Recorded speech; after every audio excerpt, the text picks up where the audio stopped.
Du, vi må vaske klær. Er strømmen billig nå? Sjekk appen. Jeg lurer på hvor mye strøm vi bruker på en dag, ja. Sjekk appen da vel. Hvilken app? Fortum-appen. Hå? Fortum-appen gir deg oversikt og trygghet. Kanskje det er derfor vi er Nordens mest valgte. I fjor spilte Stratovarius i Oslo for første gang på 13 år. Har ikke vært for dem, hadde trolig ikke Jernverket funtes. Jeg heter Helle Stenkløv, er gammel Strato-fan og traff dem før konserten. Det har gått tregt i år, men Jernverket er veldig heldig, for Erling Malm har blitt fast postprodusent. Han ordner sånn at intervjuer gjort i alle slags omgivelser let mye bedre. Erling Malm spiller, synger og produserer i Endolit og Articulus, synger i Vicinity, har gjestet Triosphere og Veil of Secrets og miksa Confess. Ja, og så spilte vi sammen i Fuzzy Logic for snart 20 år siden da. Stor takk til Erling, hør på og støtt alt det andre han gjør. Og har du lyst til å donere penger til Jernverket, så kan du vipse på nummer 567438.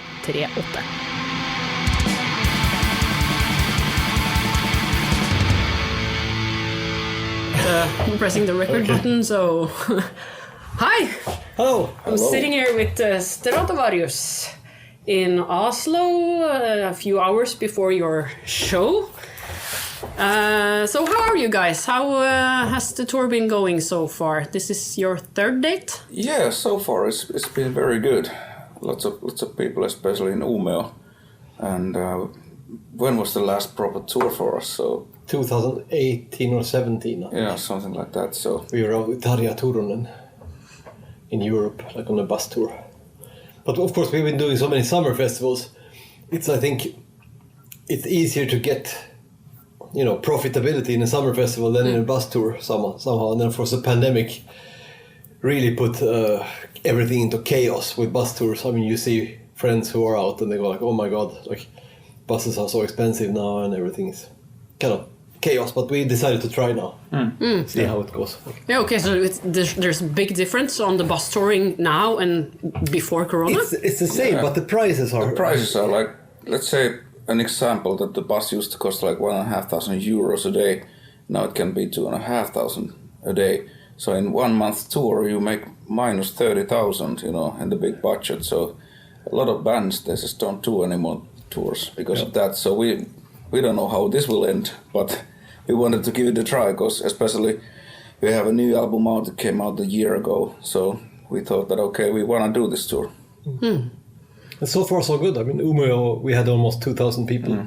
I think some other gigs have been sold out already now. Like, we can't mention that one that was sold out. when will this be broadcast?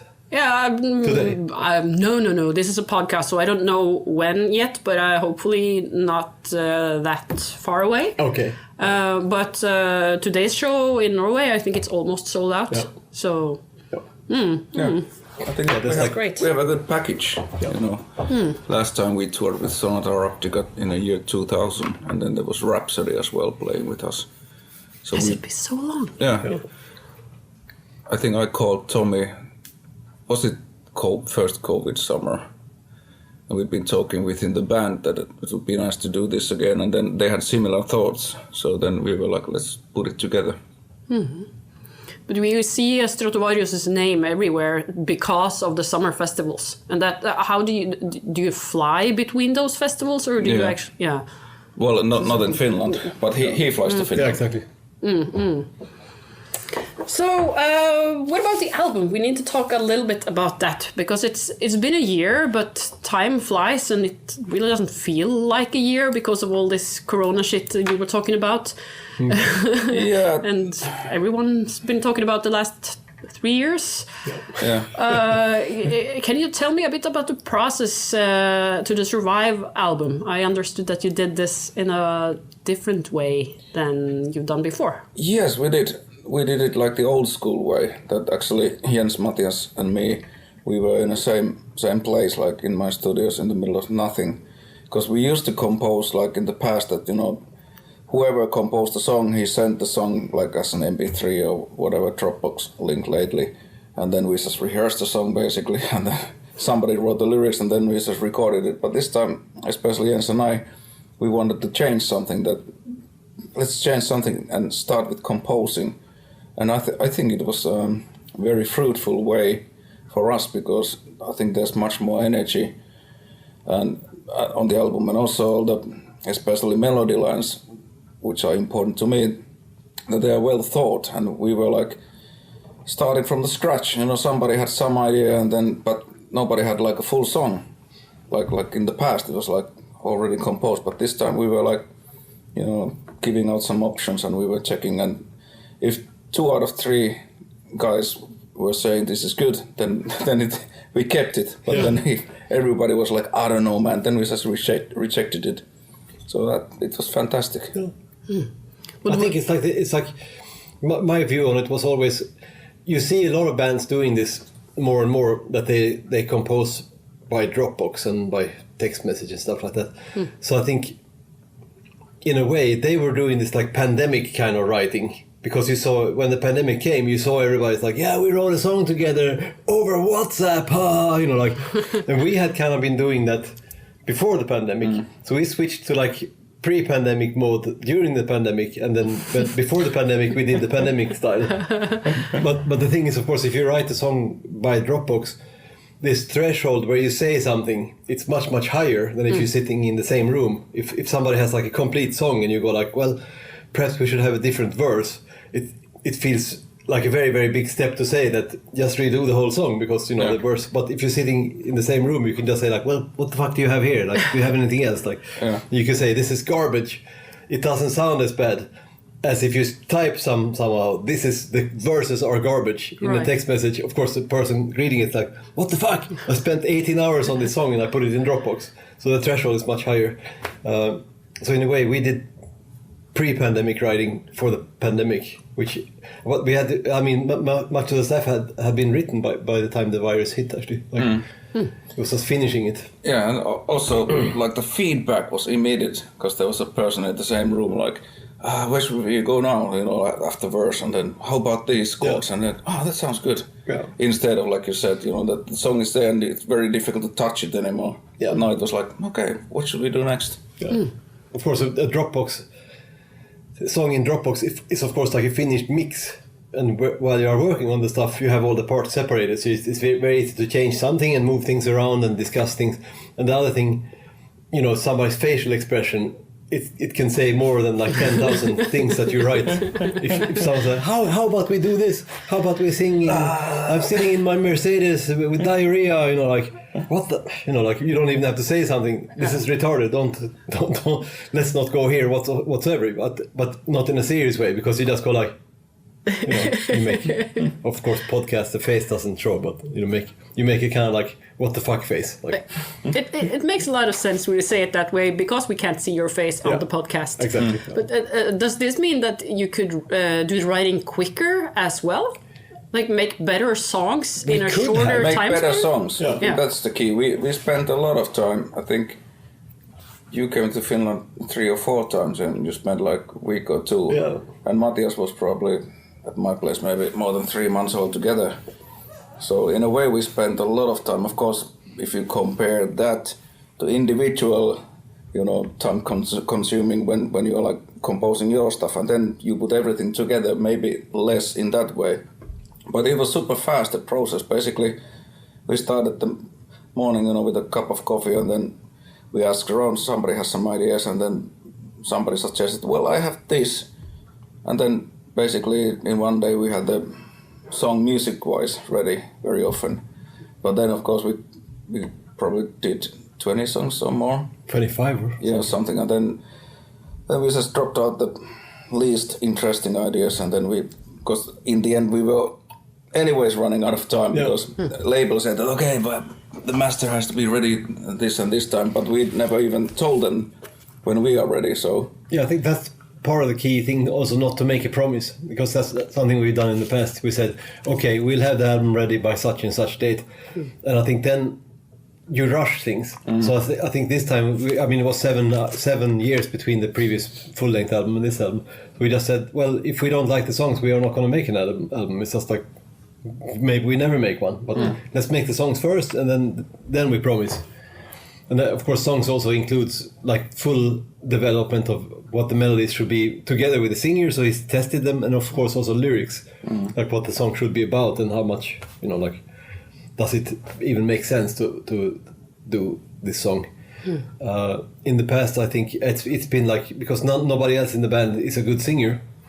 So if you write a song and you put like some melody on some instrument, like keyboard or guitar or something like that, and no lyrics, and then, oh shit, we don't have any lyrics, let's write them in the last minute. Like, well, what do we have the song about? And of course it becomes not as good as if you sit there and you argue about it. Like, So I think it became better.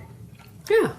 But why did you use so many years between the two last albums? Stratovarius has put out albums quite often, really, during the years, ever since '84, actually. So why this longer, I don't know if you can call it hiatus this time? I blame Napster. Oh, still. But it's a very long story. Napster came out in 2000 or whenever it was. Like, of course, it changed the whole music industry. So now it actually you lose money while you're making an album. So of course, for me, it was like we shouldn't just get these advances from the record label to make albums unless we really, really like the songs, because we are losing money. I mean, we make money playing live, and you lose money recording music. Wait a minute, I thought you said you lost money going live as well. It might be this tour, let's see. Yeah, and actually, you are guessing, but now it seems like some of the shows are being sold out. But it's a gamble, like. But at least it's a gamble where you can calculate that there will be some kind of profit. With the recorded music, it's definitely not a gamble. It's like you're losing money. It takes like, you recoup, you make the money back, but it takes like 20 years or 10 years at the moment. Like, unless you have a smash hit and it's like you reach like Taylor Swift levels of plays, then of course you get money back, but it's like kind of unlikely. Yeah, so you need another Black Diamond or Hunting High and Low. Or... Yeah, but then on the other hand, we are on board with that stuff, so it's like a little bit, those have already been made. So it's like we have talked about that. Should we do this like power metal back to roots? And everybody's like, especially Matthias is like, I don't want to do it. I wouldn't mind. Yeah, but I think you still have to have, the center of gravity of the band has to be more. But we did like make one power metal song kind of on this album also. It was kind of complex, but still, Yeah, no. Also, you have to keep in mind that then. From 1997 lineup, there's only two guys, when the people are changing in the band, of course, they bring their own character and their own way of composing. Yeah. So it would be stupid if we would try to imitate like what happened 25 years ago. Yeah, I think I don't mind, but it would be boring. But stupid and boring. Yeah. I think on the new album, there's like reflections from the past, but it's a modern Stratovarius, so it's kind of a natural combination, I would say.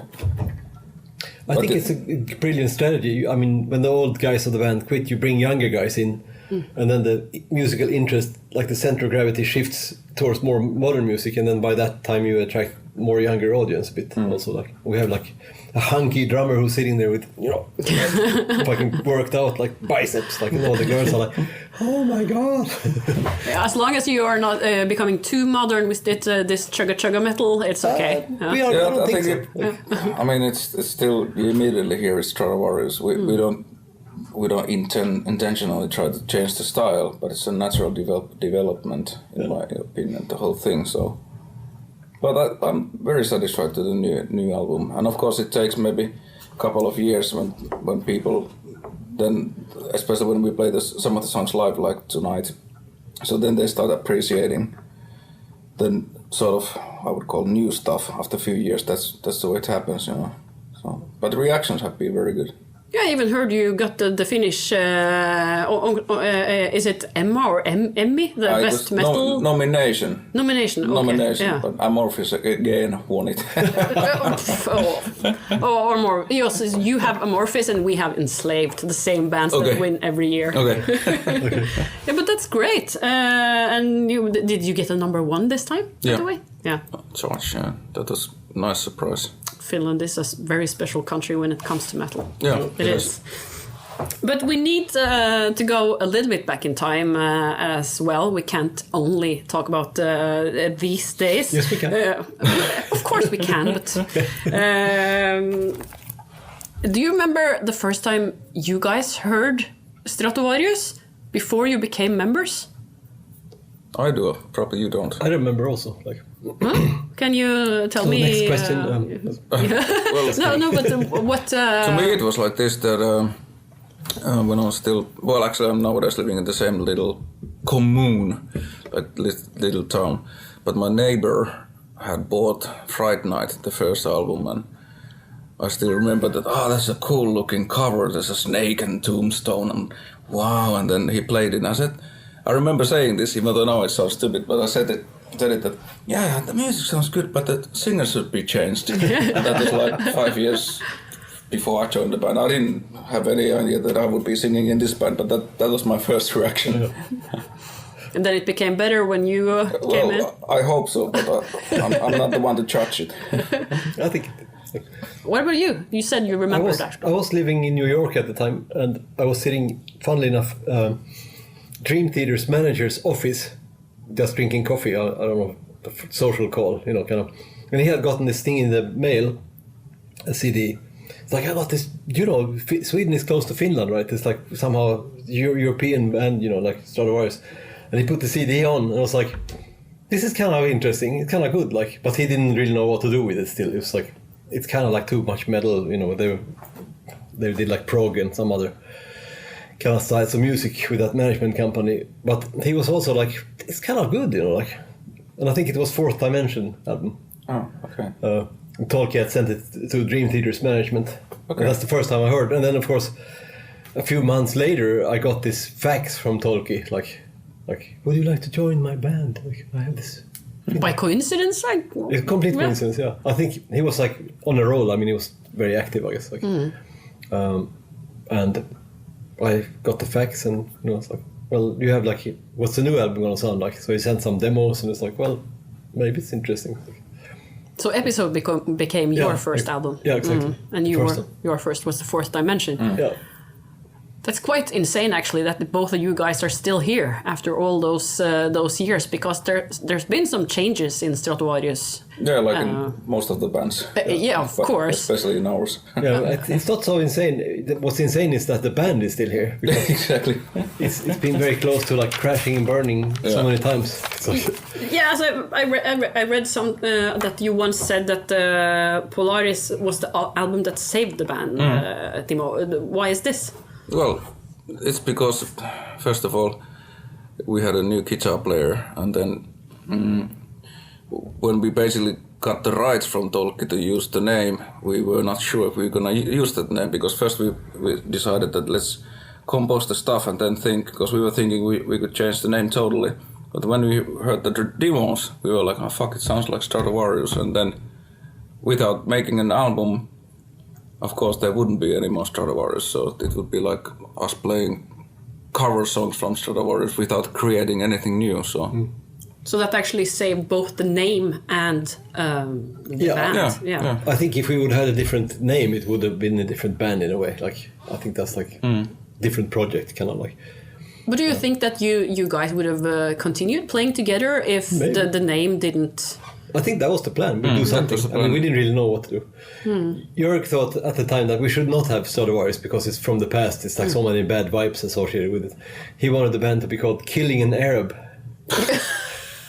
So I have to say, it's serious? good. It's good. It's a good thing that we. It's like some song by some other band, which band I don't remember who. Yeah, maybe it would be good for some punk band exactly. or hardcore or something. But what band is it? Like Morrissey or something like this? I forget. It's like some song by some other band. I don't know. Somebody that listens will know. Yeah, I mean he's into that kind of weird stuff. We tossed around a bunch of other names and stuff like that, and let's see what the material sounds like.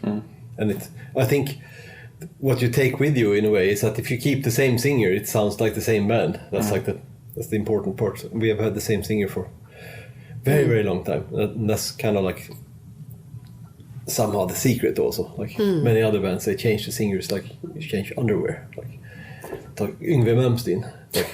Yeah. Who you also played with? Yeah, he doesn't change his underwear so often. So That's the thing. That's the reason. Yeah, that's the reason.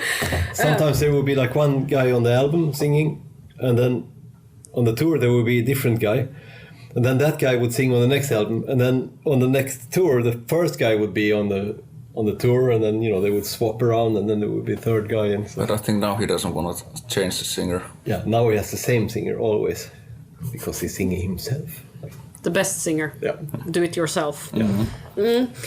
But there has been some rumors that Tolkki would have wanted to play with you guys again. Is that like I saw somewhere somebody comparing it or dreaming about Stratovarius being another Halloween, like going with 3 vocalists on tour? That was quite insane. Who's the third one then? I don't know. Yeah. But at least. Yeah, well, Well, Halloween has the three guitar players then. Yeah, or they 4. have, but for us, that would be basically me singing. Exactly. Of course, they take turns, so it's easy for them. Yeah. So you only have to sing like they play like 2 hours, and then each singer has to cover just part of it. Like You could have added the guitar players though. You had like 3 or 4 of those. Like, I think, he likes the idea of being in Stratovarius. I don't think he actually wants to play with us, because I think it's a lot of. I text with him sometimes, and I texted him like I'm wondering if I'm too old to do this like 1 month in the bus, and he replied that I'm definitely too old. And of course, you say something like that, and you still say that you want to do this reunion. It doesn't. But I think I think you said. Was it today that he had planned that by 50 he would not do this? Yeah, he said it like 20 years ago. Yeah. But I think then you change your mind, like, well, maybe I should go back in there. Like they keep pulling me back in. I think he would not last. I think he would not like to be on the road like this, and I think he wouldn't last. And I think it's better for everybody, including him, if he's at home with his cup of tea. Hopefully getting some royalties, because of course, he still gets royalties from the Spotify and stuff, even after Napster. So I hope he's home and he's safe. I don't want him out here. So we have to see then after this tour if you guys still will be sane and I think have your health. We can handle it. So Yeah, you never know. No, as long as the bus doesn't break down and stuff like that. Was this summer when Flights got cancelled. Yeah, and then there was some car breakdown. Yeah, then it broke in the fucking tunnel. You need to tell me some. That's a question I always ask the bands if they have a good Spinal Tap story or tour story, and you must have, because you've been touring and playing so much around the world that there has to be some situation that makes you guys laugh or just hit your forehead. There are so many. It's just, especially you from Yngwie times. Yeah, that's true. But it's more a question of which one you would pick out, and obviously, if people ask that, you might tend to pick out the worst one. But is it funnier one, or is it disaster one, or is it like, accidents where people hurt themselves, or is it more like mishaps? Maybe or some other things. Maybe mostly something funny or extreme. I still remember that DVD. I don't remember which DVD, but where you smashed a toilet. Oh yeah. Well, that's like kind of like people talk a lot about that because it was in the DVD. Yeah, of course. But I don't know, something like that. Something along those lines. The Yngwie airplane incident that became like global news, and then this like unleashing the fury became like a meme. You see people in their 20s typing like, "I'm unleashing the fury," and you go like, oh, fuck, I was there. Like somebody in Korea using this as a meme now, and you go like, oh fuck. I was on the plane. I took my clothes off on the plane, and oh my god, like. But all these things have been talked about a lot, so maybe it's boring. I don't know. The toilet was just like a little accident. So then you need to find something else then. Yeah, maybe. But that was fun. So, of course, I okayed it being in the video, not thinking about it, but it's like now people cannot remember it. Yeah, I know that was just an example to make you think about something that has happened on tour, as we apparently know about this one already. Yeah. Maybe you got something, Timo.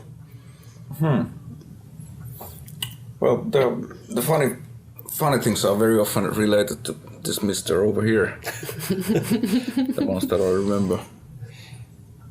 Sometimes there's been like, what festival was it? Was it in Madrid or somewhere that we played? And was it Hammerfall or was it some Italian band? But I remember when they came from the stage, and they were sitting in the locker room or whatever. It was some open air stuff. They were all sitting like, you know, like leaning. Then I was like, what the fuck's been going on? So he's been sewing. They were like this plastic garden chairs, these normal white ones. So I don't know why he has a saw on him. So he sewed a piece of leg on every chair. Italian guys were sitting, I don't remember which band. They were sitting like leaning, but I think they didn't even realize it. They were just, you know, trying to talk like, you know, it's like a fanculo and stronzo, and you know. That was like a common gag at that time. I used to bring this saw, like a firewood saw.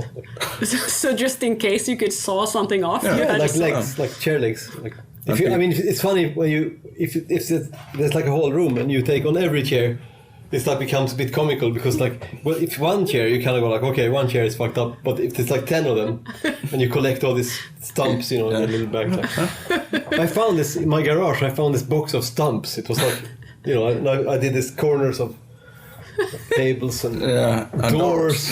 Yeah. Somewhere in Brazil there was a long hallway and all the doors were missing.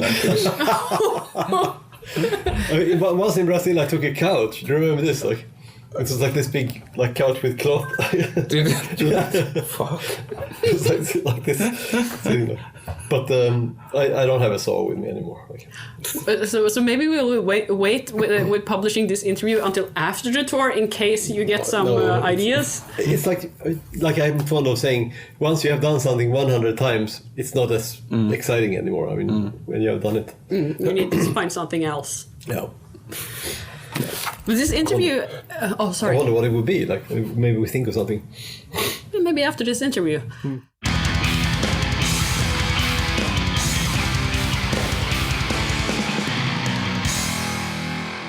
But this interview is very special for me as well, because I've done hundreds of interviews, but Stratovarius was one of the first band that I was really a big fan of, like a teenage fan. Okay. And you probably don't remember this because you've met hundreds and thousands of fans, but in the early 2000s, Timo actually, he answered emails from fans, and one of those fans was me. Okay.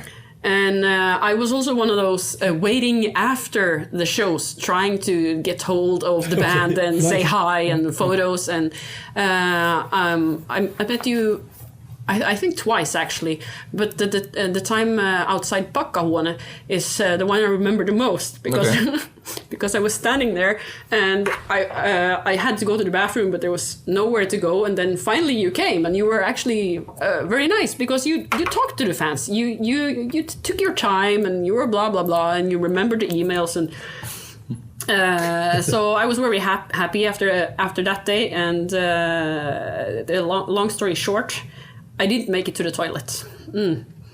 But I was 17 or 18, something along those lines. Cool. And so Stratovarius is actually one of the reasons that I'm sitting here today and doing all these interviews. Okay. Excellent, nice. So I thought about this before this, that will I be able to ask any questions at all? Because this is kind of like the circle is... Full, yeah. You've gone full circle. Yeah. Okay, yeah. great. So then, I just wanted you guys to to know and to share something embarrassing from my life. That's kind of like a wholesome story, though. Like it's yeah. That's great.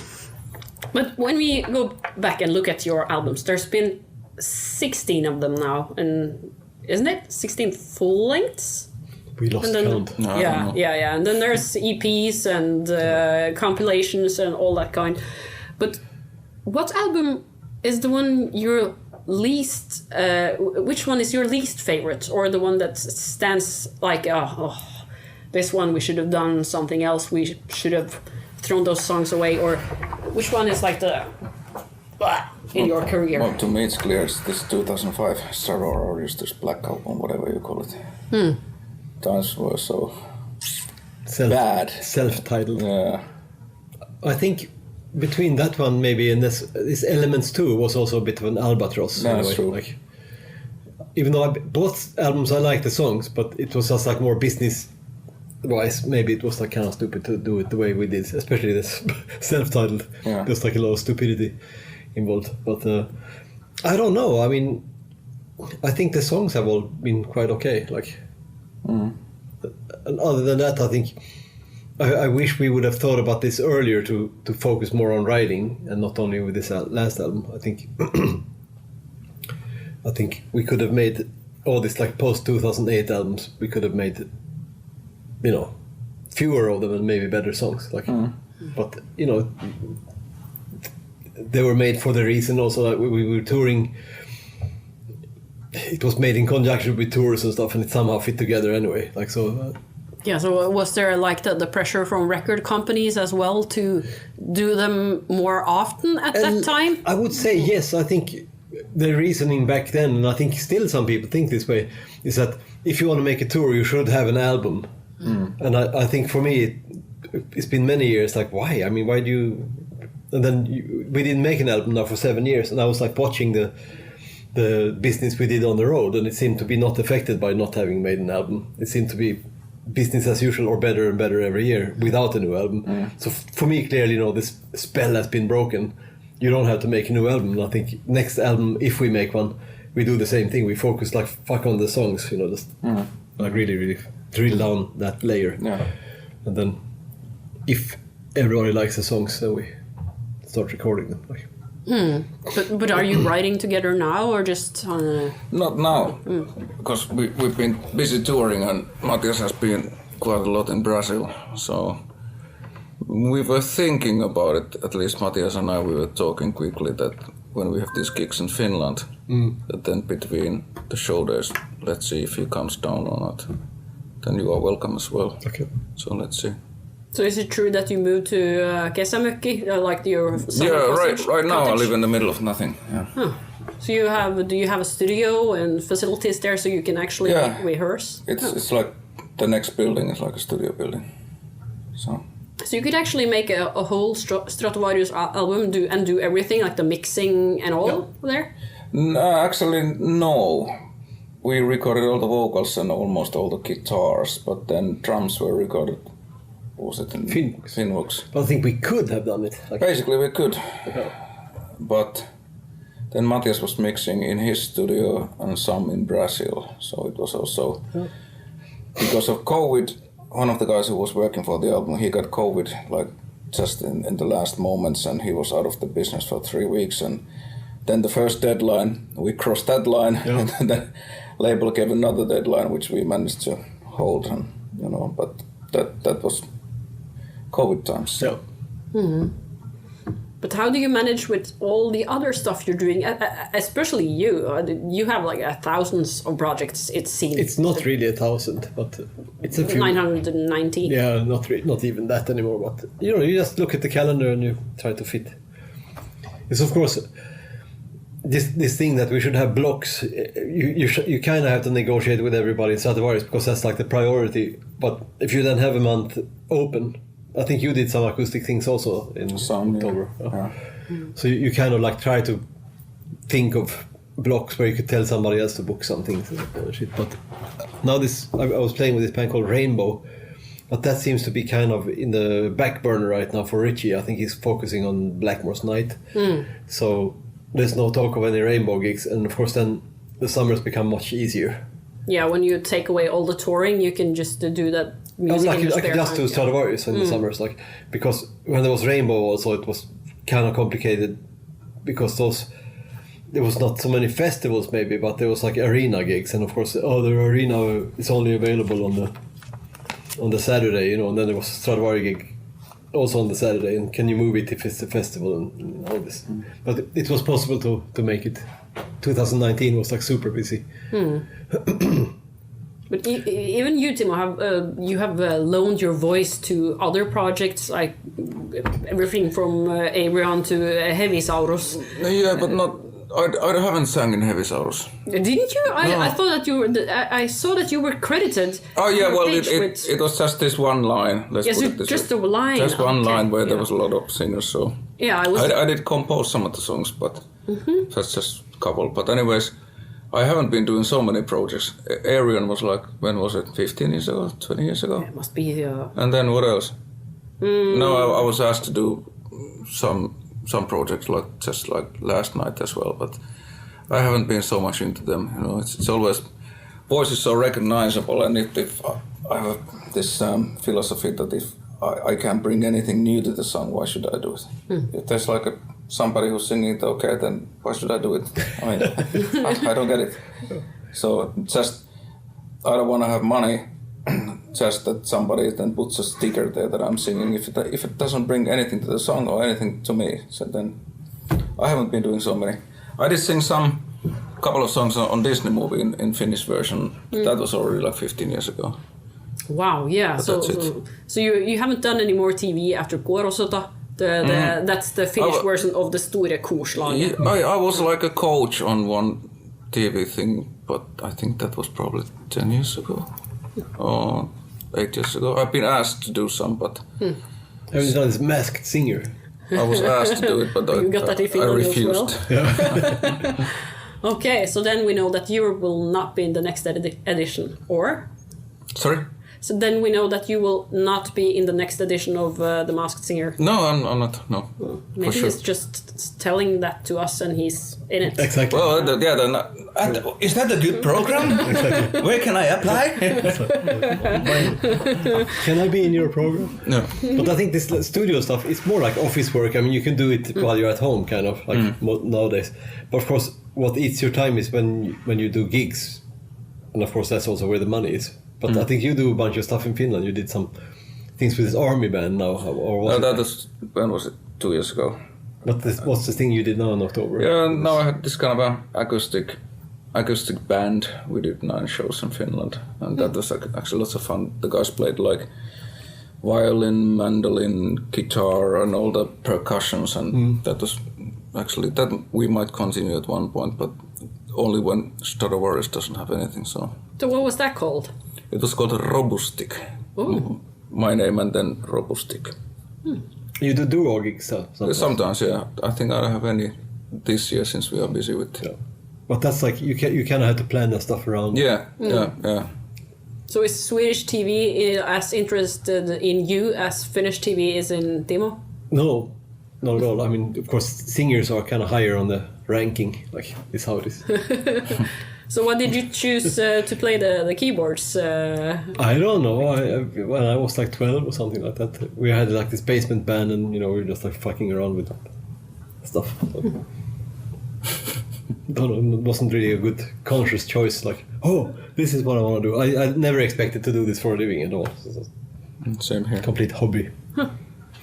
And that's the thing about singing as well, because especially nowadays, I have this impression that singing is just something you do on the side. Then you play an instrument, and then whoa, I became the singer, and I didn't realize. But you've been a singer all the time. I started as a drummer. You did? Yeah, I played with my local band, and what was the name of it? that was before that. Okay. Then I started as a drummer. I had a drum kit. And then guitar player and bass player said that, hey, why don't you try to sing at the same time? Because they were thinking that I can sing. And then I was like, okay, I can try. And then we were playing whatever songs. And it was kind of a difficult. Even drumming was too difficult for me. And then they said, we'll find another drummer. Then suddenly I was standing behind the microphone. So it was not my choice. I was semi-forced to do it. But thank you guys. We're still friends. Yeah. Nice. And here you are. Oh, yeah, I guess that it's 37 minutes now and you had 45. So we probably should start. It's not mega strict, but it's like... Yeah, I don't know. What's your schedule today? Well, we gotta eat and we gotta do this and we gotta do... Another interview.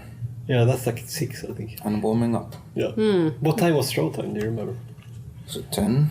Oh, okay. Do you know when you were playing? I don't know if I want to see induction, but I'm definitely seeing you in Sonata.